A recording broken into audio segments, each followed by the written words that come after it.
নমস্কার, মিতালি হোম কিচেনে সবাইকে স্বাগত। আজ একটি লোভনীয় রেসিপি শেয়ার করছি। ভিডিওটি ভালো লাগলে লাইক, শেয়ার ও কমেন্ট করবেন আর চ্যানেলটিকে সাবস্ক্রাইব করে পাশে থাকবেন। দুটো আলু নিয়ে নিয়েছি, এবার আলুগুলোকে টুকরো করে কেটে নেব।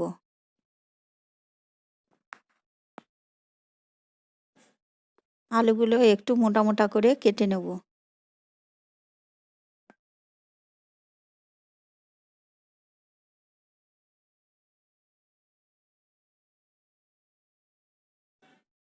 আলুগুলো কাটা হয়ে গেছে, এবার সঙ্গে সঙ্গে জলের মধ্যে দিয়ে দেব।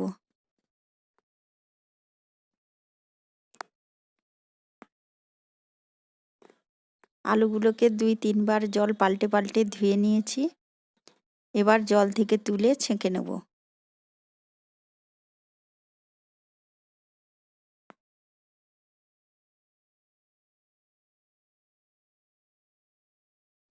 আলুগুলো জল ঝরিয়ে নিয়েছি, এবার টিস্যুর উপরে বিছিয়ে দেব।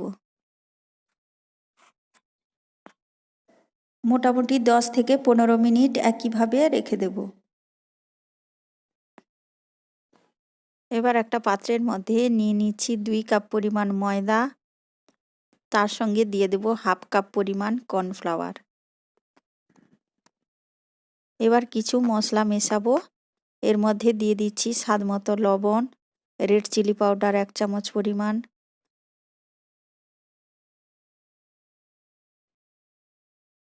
ধনে গুঁড়ো ও জিরে গুঁড়ো একসঙ্গে দিয়ে দিচ্ছি 1 চামচ পরিমাণ,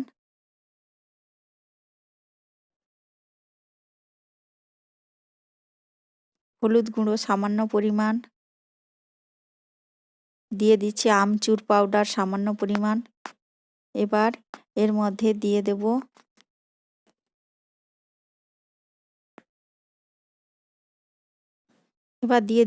গরম মশলা গুঁড়ো 1/2 চামচ পরিমাণ। এবার দিয়ে দেব ম্যাগি মশলা 1/2 চামচ পরিমাণ। দিয়ে দিচ্ছি বেকিং সোডা সামান্য পরিমাণ। দিয়ে সবগুলো শুকনো উপকরণ খুব ভালোভাবে মিশিয়ে নেব। শুকনো উপকরণ মিশিয়ে নিয়ে এবার এর মধ্যে অল্প অল্প জল দিয়ে একটা ব্যাটার বানিয়ে নেব।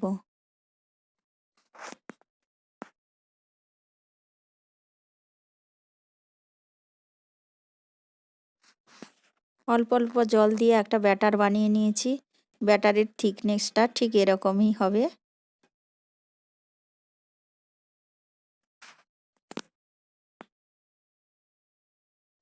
ব্যাটার বানানো হয়ে গেছে, ব্যাটারের থিকনেসটা ঠিক এরকমই হবে।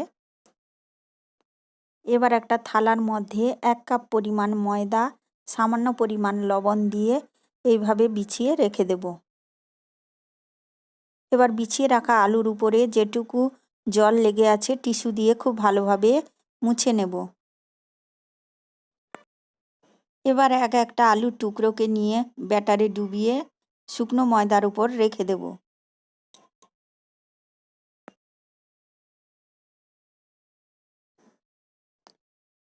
প্রত্যেকবারের মতো আবারও বলছি, আমার রেসিপিগুলো ভালো লাগলে অবশ্যই আমার চ্যানেলটিকে সাবস্ক্রাইব করে পাশে থাকবেন।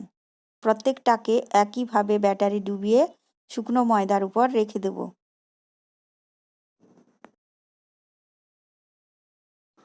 কয়েকটাকে ব্যাটারে ডুবিয়ে শুকনো ময়দার উপর রেখে দিয়েছি। এবার ময়দার কোডিং দিয়ে দেব এইভাবে হাত দিয়ে।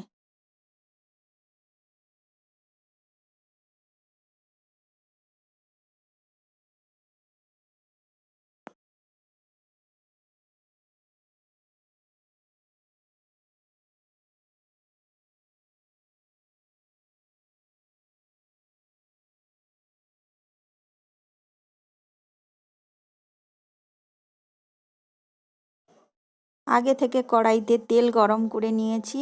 এবার গ্যাসটা লোতে রেখে একটা তেলের উপর দিয়ে দেব।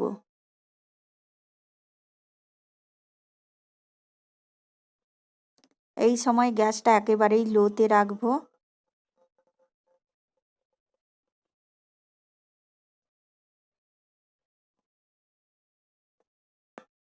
লো আঁচে 4 থেকে 5 মিনিট ধরে ভেজে নিয়েছি। টমেটো সস সহযোগে গরম গরম পরিবেশন করুন আলুর এই রেসিপিটি। বন্ধুরা, বাড়িতে সহজেই বানানো যায়, তো একবার ট্রাই করবেন। কেমন হয়েছে কমেন্টে জানাবেন।